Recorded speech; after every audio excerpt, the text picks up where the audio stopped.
躺在立法院躺椅，嘴巴张得开开的，他是立委蔡易余。为了周一临时会准备轮班守大业，却是全场打呼声最大声的一位。蔡易余可能讲叫了，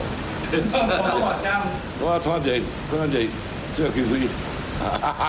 打呼声超大，差点吵醒同场的郑运鹏、钟孔少。总召柯建铭半夜巡堂，助理拍照，还要转贴给蔡易余笑一笑。倒是立委郑运鹏也收到照片，还有总召温馨提醒，蚊子没跑进鼻孔里，只因为夜宿立法院，深夜蚊子真的不少。喷防蚊液就怕全身红豆冰，还有万能躺椅，累了就躺就睡，不止晚上辛苦，白天艳阳也让人受不了。有时还当摕来困。有时啊，较惊啥？较惊蚊啊，蚊叮啊。大家一般可能比较辛苦，因为这里有蚊子嘛，那要在这里睡觉。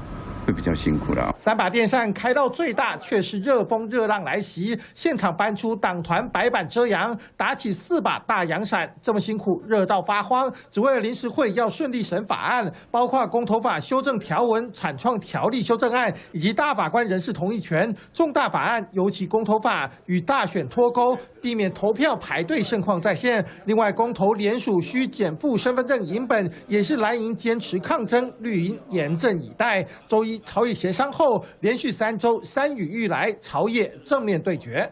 3立新闻胡世英、陈彦豪台北采访。